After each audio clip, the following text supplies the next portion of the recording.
नमस्कार. आज आपण बायबलमधल्या एका अशा रहस्याबद्दल बोलणार आहोत जे ऐकायला खूपच विचित्र वाटतं. विचार करा, एकीकडे एक भविष्य वर्तवलंय की संकटाचा काळ इतक्या दिवसांचा असेल आणि त्याच वेळी असंही वचन दिलंय की तोच काळ कमी केला जाईल. आता हे कसं शक्य आहे? चला, या भविष्यसूचक कोड्याचा अर्थ काय आहे ते आज समजून घेऊया. आणि हाच तो मूळ प्रश्न आहे, नाही का? जर एखादी गोष्ट आधीच ठरलेली असेल तर ती कमी जास्त कशी होऊ शकते? हाच प्रश्न आपल्याला या संपूर्ण विश्लेषणात मदत करणार आहे आणि आपल्याला उत्तराच्या खूप जवळ घेऊन जाणार आहे. तर हे सगळं कोडं सुरू होतं या एका वचनामुळे. इथे एक स्पष्ट आश्वासन आहे की महाक्लेशाचे दिवस निवडलेल्या लोकांसाठी कमी केले जातील. हे एकीकडे दिलासा देणारं वचन आहे, पण दुसरीकडे तेच एक मोठा विरोधाभासही निर्माण करतं. आणि इथेच तर खरी गंमत आहे, कारण दानिएलाच्या पुस्तकासारख्या इतर भविष्यवाण्यांमध्ये या महाक्लेशाचा कालावधी अगदी नेमकेपणाने सांगितला आहे. म्हणजे एकीकडे एक ठरलेली संख्या आणि दुसरीकडे ती कमी करण्याचं वचन. या दोन्हींचा मेळ कसा घालायचा? बरं, हे कोडं सोडवायचं असेल तर आपल्याला आधी महाक्लेशाची रचना समजून घ्यावी लागेल. कारण तो एकाच सलग घटनेचा नाहीये. त्याचे दोन वेगवेगळे भाग आहेत आणि या रहस्याची किल्ली याच दोन भागांमध्ये दडलेली आहे. तर हा महाक्लेश म्हणजे नक्की काय? सोप्या भाषेत सांगायचं तर ही एक अशी भविष्यवाणी केलेली वेळ आहे जेव्हा मानवजातीच्या इतिहासातलं सर्वात मोठं आणि भयंकर संकट येईल. असं संकट जे याआधी कधीच आलेलं नाही आणि नंतर कधी येणारही नाही. हा संदर्भ खूप महत्वाचा आहे. आता इथे लक्ष द्या. स्रोत सामग्रीनुसार हा महाक्लेश दोन मुख्य भागांमध्ये विभागलेला आहे. पहिला भाग म्हणजे श्वापदाचे राज्य, जे साधारणपणे 1260 दिवस चालेल. आणि दुसरा भाग, जो त्याहूनही कित्येक पटीने विनाशकारी आहे, तो म्हणजे 7 पिढा. हे दोन टप्पे आणि त्यांच्यातला फरक समजून घेणं हे कोडं सोडवण्यासाठी खूप गरजेचं आहे. चला तर मग आता या कोड्याचं पहिलं संभाव्य उत्तर पाहूया. सगळ्यात सोपं उत्तर काय असू शकतं? तर दिवस कमी करणे याचा सरळ सरळ अर्थ घेणे. म्हणजे खरंच कॅलेंडरमधले दिवस कमी केले जातील का? ह्या विचारानुसार भविष्यवाणीमध्ये एक आकडा दिला आहे, 1335 दिवस.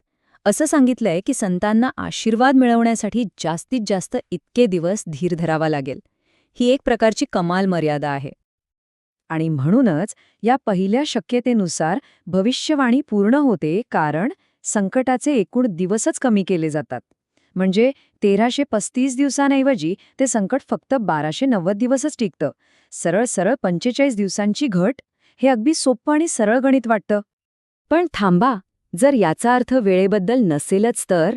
म्हणजे जर हे गणिताचं नाही तर अनुभवाचं कोडं असेल तर? काय होईल जर दिवस तेवढेच राहिले पण त्या दिवसांमधला अनुभव बदलला तर?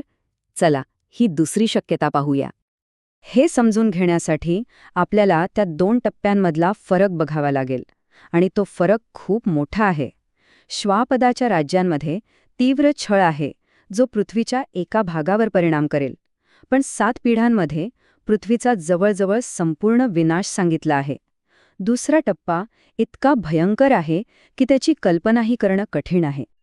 आता ही टाईमलाईन बघा, म्हणजे हा दुसरा अर्थ अगदी स्पष्ट होईल. सगळं काही ठरल्याप्रमाणे घडतंय. 1335 दिवसांचा पूर्ण कालावधी पार पडतो, पण यात एक मोठा ट्विस्ट आहे. तो म्हणजे संत सर्वात विनाशकारी भागातून, म्हणजेच त्या 7 पिढ्यांमधून वाचवले जातात. त्या सुरू होण्याआधीच त्यांची सुटका होते. याचा अर्थ काय? म्हणजे बघा, इथे दिवस कमी झाले नाहीत, तर त्या दिवसांमधला भयंकर त्रास कमी झाला.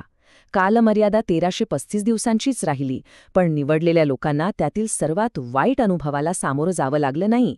त्यांचे त्रासदायक दिवस कमी झाले. आणि स्रोत सामग्रीचा लेखक ह्याच दुसऱ्या अर्थाला जास्त योग्य मानतो. त्यामागचं कारणही तसंच आहे. जर महाक्लेशाची व्याख्या इतिहासातील सर्वात मोठे संकट अशी असेल आणि 7 पिढा त्याहूनही भयंकर असतील, तर त्या महाक्लेशाचाच भाग असायला हव्यात. आणि जर संतांना त्या पिढ्यांपासून वाचवले जाते तर त्यांच्यासाठी संकटाचे दिवस खरोखरच कमी होतात, नाही का? बरं, मग कालावधीचं कोडं तर सुटलं असं वाटते.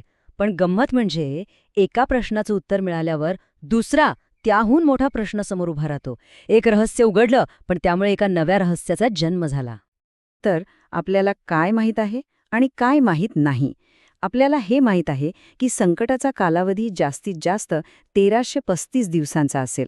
पण तो कधी सुरू होईल, ती नेमकी तारीख, ती मात्र एक रहस्य आहे. आणि याबद्दल शास्त्रवचनात अगदी स्पष्टपणे सांगितले आहे की ती वेळ आणि ती घटका कोणालाही माहीत नाही. ही माहिती मुद्दाम गुप्त ठेवली आहे आणि ती फक्त आणि फक्त पित्यालाच माहीत आहे. तर मुद्दा अगदी स्पष्ट आहे.